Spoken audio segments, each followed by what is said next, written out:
दे रहा है और साल बर साल हमने ये देखा। सर देखिए, ये दो सर्वे अभी हमने फिलहाल दर्शकों को समझाया इंडिया न्यूज के माध्यम से। एक बार हम योगेश सिंघल जी आपके पास आना चाहूंगी कि क्या बजट में जो सोने चांदी के उतार चढ़ाव हम देखने को देख सकते हैं, अभी बजट में आने वाला है, अभी कुछ कहा नहीं जा सकता है क्या होगा आगे, लेकिन देखिए एक वैश्विक महामारी है सर। आप दूसरा बड़ा यहाँ रीजन क्या समझ में आ रहा है योगेश जी, आपको क्या समझ में आ रहा है? एक तो वैश्विक महामारी और दूसरी क्या बड़ी वजह आप मान रहे हैं? देखिए, आपने जहां तक ये सर्वे की बात कही कि भारत सरकार बजट पे कोई ऐसा प्रावधान ला सकती है क्या हाँ। जिससे सोने चांदी की तेजी रुक जाए, तो मैं समझता हूं ये इंटरनेशनल लेवल की परेशानी है, ये भारत लेवल की नहीं है। हाँ, ये जरूर है कि हमारे प्रधानमंत्री मोदी जी ब्रिक्स देशों से जुड़े हुए हैं, जो पीछे मीटिंग हुई थी रूस की, चाइना की, इंडिया की और साउथ अफ्रीका और कई देशों की मीटिंग हुई थी। उसमें हमारे प्रधानमंत्री जी ये रोल अदा कर सकते हैं कि कोई ऐसी करेंसी ब्रिक्स देशों की विकसित करें जो डॉलर के पैरेलल चल सके वर्ल्ड के अंदर। तो उससे क्या होगा, अगर ब्रिक्स देश जो है ना कोई करेंसी लॉन्च करने में कामयाब हो जाते हैं तो वर्ल्ड का 70% व्यापार उस करेंसी पे डिपेंड हो जाएगा, डॉलर की वो आवश्यकता नहीं रहेगी। उससे सोने चांदी के भाव में दबाव आ सकता है, या कह लीजिए तेजी को ब्रेक लग सकता है, या कह लीजिए कि इसमें कुछ मंदी आ सकती है। और जब तक ऐसा नहीं होगा, जब तक ये हर देश अपने आप को सुरक्षित करता रहेगा, अपने डॉलर को निकाल के सोने में निवेश करता रहेगा, और आम जनता भी इसकी देखम देखी सोने चांदी में निवेश करती रहेगी, बैंकों से पैसा निकलता रहेगा, एफडी से पैसा निकलता रहेगा, शेयर बाजार से पैसा निकलता रहेगा, और देश के विकास में भी कहीं ना कहीं ये चीज बाधा बनेगी। तो सरकारों की सभी की निगाह मेरे ख्याल में इस पे है, और ये कोई ना कोई जल्दी इसका हल निकाल सकते हैं। ठीक है सर, देखने वाली बात होगी। तीसरा सर्वे इंडिया न्यूज ने किया है, क्या भविष्य में सोने और चांदी से अर्थव्यवस्था तय होगी? एक बार दर्शकों को सर हम प्रतिशत बताएंगे, फिर आप दोनों से मेरा सवाल होगा। तो हमने ये सर्वे किया कि क्या भविष्य में सोने और चांदी से अर्थव्यवस्था तय होगी। ऑप्शन ए हाँ 52% लोगों ने माना कि होगी। बी ऑप्शन बी 40% लोग, 40% लोगों ने कहा कि अर्थव्यवस्था में ये हम वजह देख सकते हैं, और सी कह नहीं सकते, केवल 8% लोगों ने माना। आकाश जी, मैं आपके पास आना चाहूंगी। देखिए तीसरा सर्वे जो हमने इंडिया न्यूज के माध्यम से किया, इसमें हमने परसेंट को बताया, क्योंकि देखिए तमाम ये बाजारों में कयास लगाए जा रहे हैं, सबसे ज्यादा आम जनता टेंशन में है सोने और चांदी को लेकर। और आप भी समझ रहे सर, आम जनता जो है सबसे पहले अगर शादी का समारोह होता है या कुछ भी फंक्शंस घर में होते हैं, सबसे पहले वो बाजार की तरफ कूच करते हैं कि कुछ सोना ले लिया जाए। तो आपके हिसाब से बहुत अहम सवाल मेरा ये है, क्या अभी खरीदारी करनी चाहिए या रुकना चाहिए? बताइए आकाश जी। देखिए, दो चीजें आपने पूछी हैं। सबसे पहले तो खरीदारी करनी चाहिए कि नहीं। खरीदारी के अंदर ये है, गोल्ड का, if somebody is planning a marriage within the family in the coming 3 to 6 months, I think he or she should go ahead and buy gold, because as I told you, demand supply deficit is great. There's a huge demand, supply is lesser, plus geopolitical reasons are also turning worse. तो gold तो अभी खरीद लेना चाहिए। Jewellery भी खरीदनी है तो खरीद लें, क्योंकि इमोशनल एंगल आ जाता है, लॉन्ग टर्म के लिए बाय की जाती है। चांदी में वॉलेटिलिटी बहुत हाई है। चांदी का ट्रैक रिकॉर्ड भी देखें तो चांदी को ट्रेडर्स के लिए छोड़ दें, चांदी को प्रोफेशनल्स के लिए छोड़ दें। चांदी में जो है लोगों को कहूंगा कि ना खरीदे।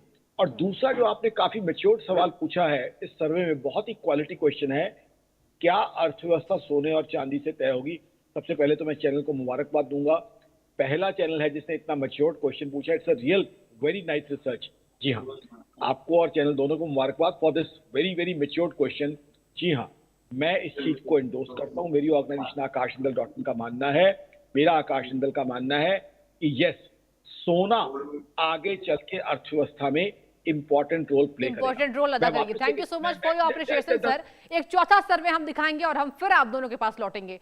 चौथा सर्वे इंडिया न्यूज का, दुनिया के कई देशों में संघर्ष चल रहा है, तो मौजूदा हालातों को देखते हुए क्या सोना चांदी सुरक्षित निवेश है? ऑप्शन ए, यहां पर 39% लोगों ने माना कि ऑप्शन ए सही है, सेफ है। बिल्कुल नहीं 54% लोगों ने माना कि बिल्कुल नहीं, नहीं है सेफ।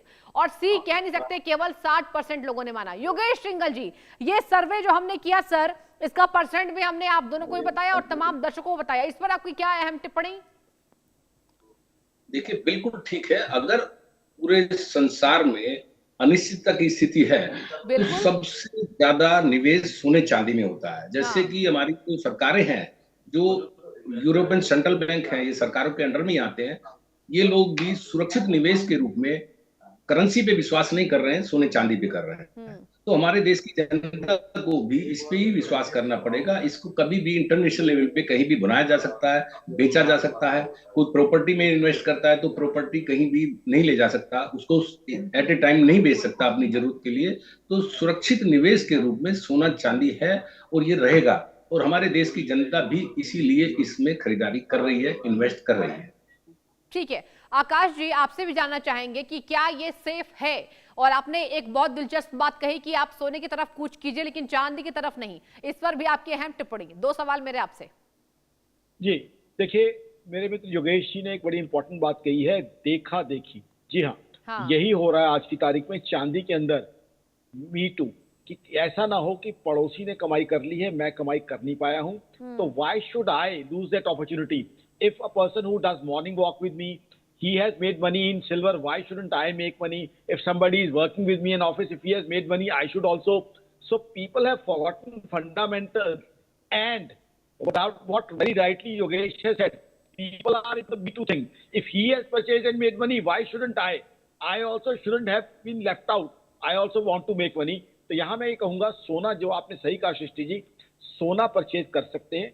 सोना लॉन्ग टर्म के लिए लिया जा सकता है, ज्वेलरी शेप में भी लिया जा सकता है। 3 से 5 साल की कॉल है, तो सोना जो है आपको आगे भी कमा के देगा। बट चांदी बहुत वॉलेटाइल हो सकती है। सोने का लोगों को कहूंगा, प्री 71 में गोल्ड स्टैंडर्ड का सिस्टम था, फर्स्ट वर्ल्ड वॉर और सेकंड वर्ल्ड वॉर, जहां सरकारें रेट उसका सप्रेस करके रखती थी। सरकारों का कंट्रोल होता था, इसलिए रेट नहीं बढ़ता था। लेकिन अब इसका रेट आगे भी बढ़ने की संभावना है।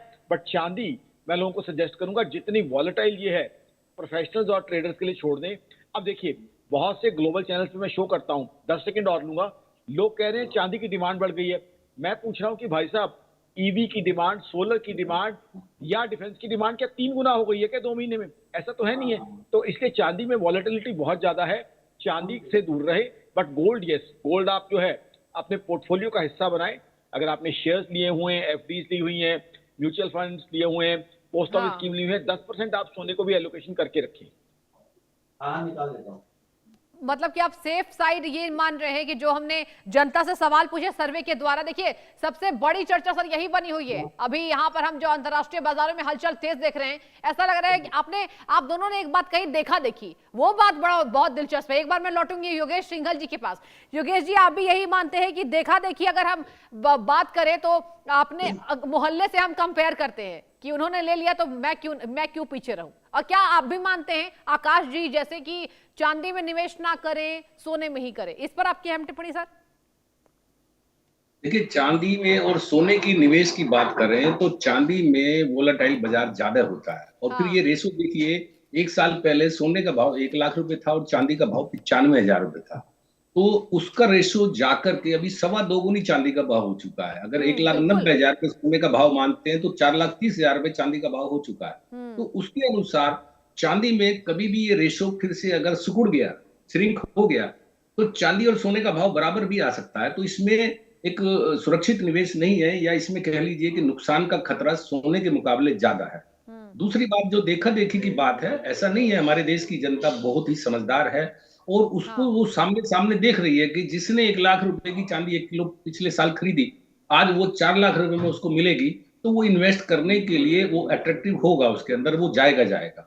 लेकिन इसका हमारे को ज्वेलरों को बहुत बड़ा इसका नुकसान देखने को मिल रहा है कि हमारे कारीगर भी एक बेरोजगारी का संकट से जूझ रहे हैं और ज्वेलरों को भी नुकसान हो रहा है, क्योंकि जिस भाव में ज्वेलर बेचता है उसी भाव को वो उस भाव में नहीं खरीद पाता और तेज भाव में खरीदता है, जिससे उसको ज्वेलरी की स्टॉप सेल करने में ही फायदा नजर आ रहा है। छोटे ज्वेलर्स तो तकरीबन अपनी ज्वेलरी की सेल को रोक के बैठे हुए हैं, क्योंकि नुकसान उनसे होगा नहीं और नफा वो कमाना नहीं चाह रहे हैं। इसके अंदर बहुत बड़ी जो क्राइसिस आने वाली है, अभी भाव में डिफॉल्ट होने की आने वाली है। किसी ने भाव बुक कर दिया, 1,70,000 रुपए कल सोना था, आज 1,85 है, तो 15,000 रुपए का, यानी कि 1 किलो पे 15 लाख का डिफरेंस आ गया, तो वो उसको कौन भुगतेगा?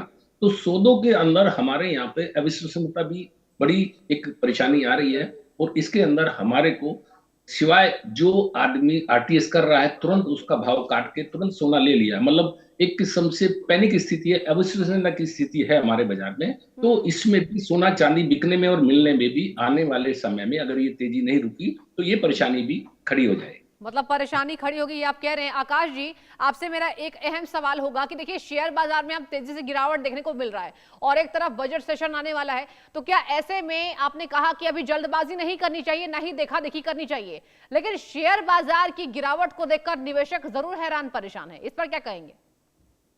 बिल्कुल, you are very right. Investors are not at all happy when they see the stock market. See, stock market, when we see global factors are very important now because of the geopolitical concerns, because of the tariff concerns.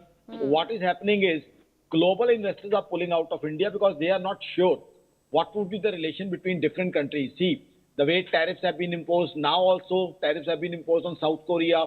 Initially, there was a discussion also 15-20 days also, which was very bizarre, that perhaps 500% tariffs could be imposed on countries dealing with Iran. Now, what is this? If you impose 500% tariff, the biggest loser would be nobody else but USA. USA has already lost. Now, the unemployment in US is 4.4%. ठीक है sir, समय की कमी है, आप दोनों से माफी चाहूंगी। आप दोनों का बहुत शुक्रिया इंडिया न्यूज से जुड़ने के लिए, तमाम जानकारी साझा करने के लिए। और वक्त एक छोटे से ब्रेक का, आप देखते रहिए इंडिया।